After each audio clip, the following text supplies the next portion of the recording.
Cinética química e os conceitos que permeiam esse conteúdo. Eu sou a professora Ângela Ferreira. Eu peço que antes de começar a assistir o vídeo, já curte o vídeo e vamos lá para entender mais sobre cinética. Bom, aqui a gente tem 4 eventos ocorrendo, né? O processo de ferrugem, uma explosão, o processo de formação nas cavernas, né? E a queima de um cigarro.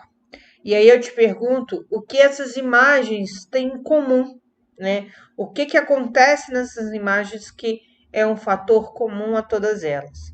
Aí você vai ter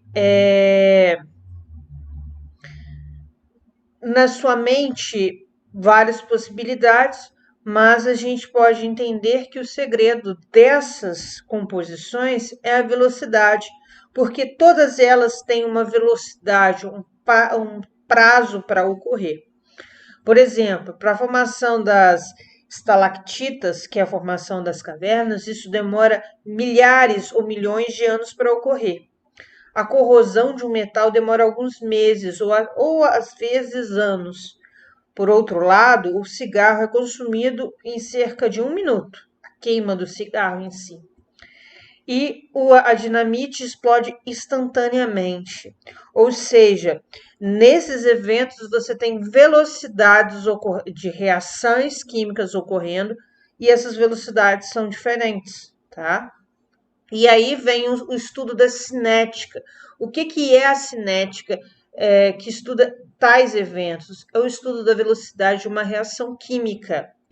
A velocidade média ou rapidez de uma reação química ela é dada pela relação entre o consumo ou o formado e o tempo transcorrido desse processo. Por exemplo, na queima de um cigarro, pode ser relacionado à queima do cigarro em si, ao produto gerado a partir desta queima e o tempo que isso demora para acontecer, tá? Então, por exemplo, em uma reação química genérica, onde eu tenho os reagentes A e B formando C e D, eu teria, matematicamente falando, uma velocidade média do meu reagente, uma variação do número de reagente dividido pelo tempo, e poderia também, que seria igual, assim como eu tenho a queima, né? Aqui, por exemplo, eu tenho consumo aqui nos meus reagentes, eu vou ter a formação do meu produto. E então, eu posso dizer que a variação do número de matéria aqui com o tempo do meu reagente é igual à variação do número de matéria, formação do produto por tempo.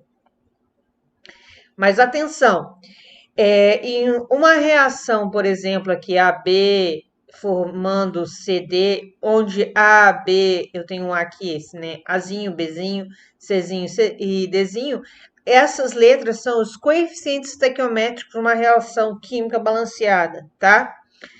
Na equação da velocidade média, o sinal negativo normalmente, quando você faz a conta nos reagentes, ele significa que o número de mols está diminuindo, ou seja, os reagentes estão sendo consumidos. Vamos ao nosso exemplo do cigarro. Se você pega o cigarro como um todo, ele está, ao longo do tempo, sendo consumido. Então, o número de mols, a quantidade de matéria ali está sendo diminuída. Se não quisermos trabalhar com números negativos, podemos colocar em modo na equação, mas isso está relacionado com o consumo da substância, não tem grandes problemas. Aquele sinalzinho negativo vai mostrar apenas que ele está sendo consumido. Então, para o meu reagente, eu tenho a variação do número de mols no início e no fim, sobre a variação do tempo, e no meu produto eu tenho a variação de produto, né, final menos inicial, dividido por a variação de tempo.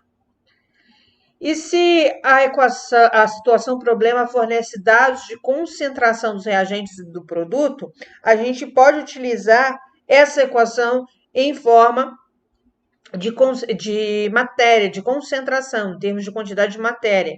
Então, eu posso dizer que, por exemplo, para a nossa equação genérica, onde A reage com B, formando C e D, a variação da concentração de A dividido pelo tempo vai ser igual à variação de B dividido pelo tempo, a variação de C dividido pelo tempo e a variação da concentração de D dividido pela variação do tempo, tá?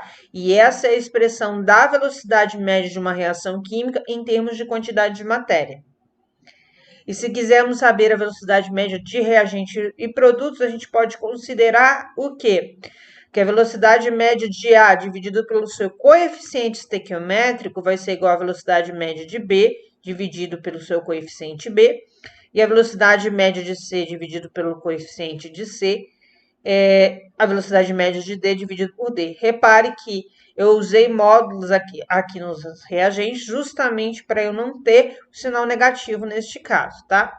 Então, a gente vai ter uma relação entre as velocidades. A velocidade de formação vai ser proporcional à velocidade de consumo dos reagentes. Podemos observar, né, a concentração em variação num gráfico. Por exemplo, né, aqui a gente tem uma substância R, a concentração de uma substância R com o tempo. E a gente pode observar que a concentração dessa substância ela diminui com o tempo, tá? Então, R é um reagente, tá?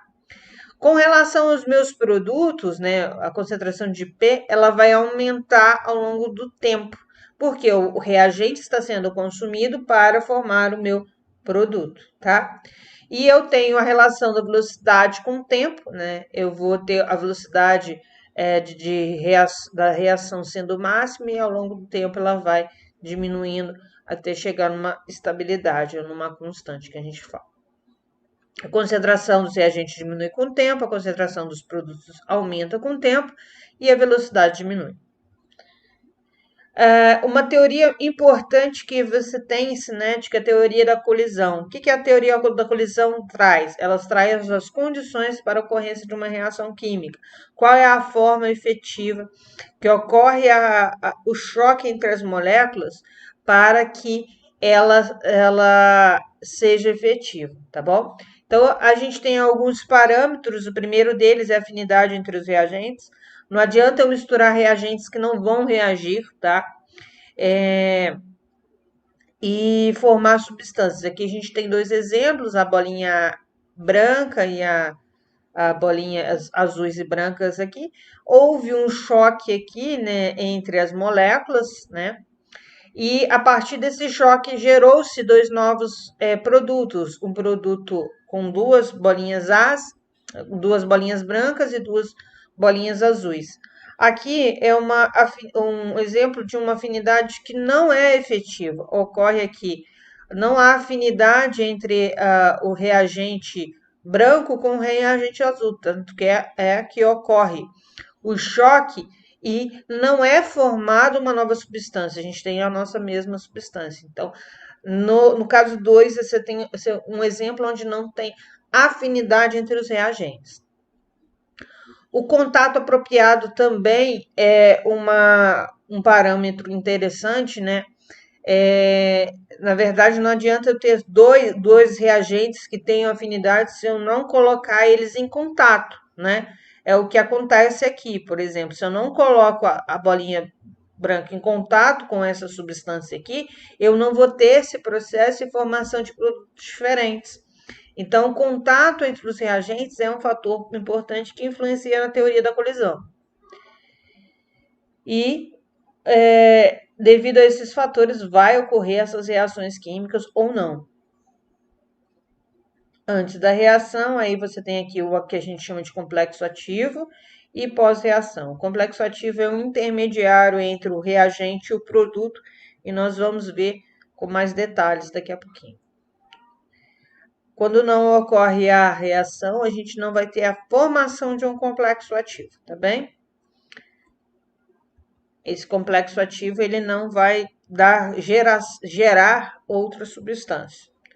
Então, a velocidade de uma reação ela depende da frequência com que ocorrem os choques entre as moléculas, da energia, violência dos choques, colisões eficazes, da orientação apropriada das moléculas E aqui a gente vai ter um exemplo de como acontece isso. Olha só, a gente tem aqui o composto X e Y formando o composto Z e W, né? Os compostos Z e W, eles têm que ter uma geometria adequada para que ocorra o choque ali, né? E eles sejam formados, né? Então, você vai ter aqui quando, por exemplo, as duas bolinhas amarelas estiverem em contato, entrarem em contato, e você vai formar essas substâncias. Agora, quando eu tiver uma bolinha azul em contato com uma bolinha amarela, não vai formar o composto X e Y. Então, essa forma efetiva dos choques é muito importante para a velocidade de uma reação química.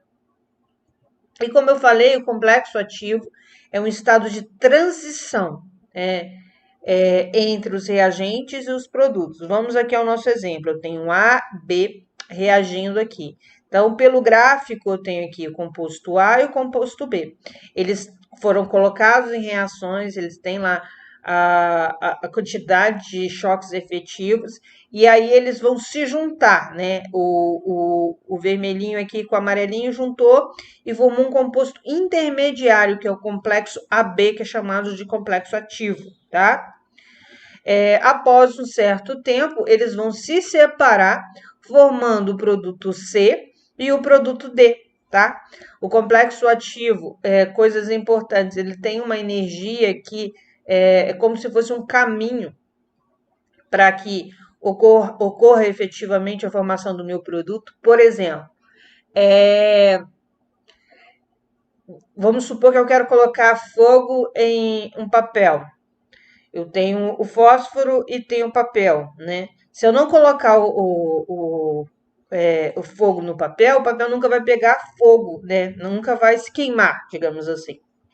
Então, eu preciso fornecer uma energia para aquele processo acontecer. E essa energia aqui é chamada de energia de ativação. Se você tem, por exemplo, outro exemplo, né? Se você tem um processo de envelhecimento, de oxidação do papel. Você observa que esse processo é um processo que demora muito tempo para ocorrer. É porque a energia de ativação desse processo é muito alta. Então, o processo de amarelamento do papel vai demorar anos e anos para acontecer. Então, a gente tem a sequência, né? Reagente, complexo ativo e produto. A reação AB formando CD, que eu já tinha falado, e AB energia do complexo ativo. E mais B energia do reagente e CD energia do produto. Então, aqui a gente tem as marcações, aqui, ó. Essa energia do complexo ativo, essa energia do meu produto e essa energia do meu produto, não, aqui do meu reagente, desculpe, e aqui do meu produto. A energia de ativação é a energia mínima necessária para ocorrer uma reação química, o que eu disse anteriormente. Existem reações que vão ocorrer instantaneamente e existem reações que vão demorar muito tempo para acontecer. Isso acontece porque a energia de ativação das reações, elas variam, tá? E o que é a energia de ativação? Você tem o reagente, eles vão reagir entre si, e é esse caminho energético que aqui tem que percorrer para formar o complexo ativo, para depois formar o produto. Então, essa diferençazinha aqui vai ser a minha energia de ativação. Então, podemos entender a energia de ativação como uma barreira que o reagente deve ultrapassar para formar o complexo ativo. Energia de ativação, uma barreira. E aí, no processo de reações endotérmicas, que são aquelas onde a entalpia do produto é maior do que a entalpia do reagente, aqui, ó, a energia do produto é maior do que a energia do reagente, você tem essa barreira, ela indo daqui até aqui, ó, o complexo ativo, uma barreira energética. Quando você tem uma reação exotérmica, a gente tem um reagente com uma energia maior do que o produto. E aí, a nossa energia de ativação ela vai ser menorzinha, ela vai ser aqui essa diferença de B aqui, tá? Então, quanto maior a energia de ativação, menor será a velocidade. Subtende-se, por exemplo, que no caso da oxidação do papel, essa energia de ativação é muito alta, por isso é um processo demorado. Então, a gente tem ali a energia de ativação, né? Que é essa daqui, essa diferença seria aqui a diferença de E2 e E1, tá? A gente tem a energia do complexo em si e do reagente, tá?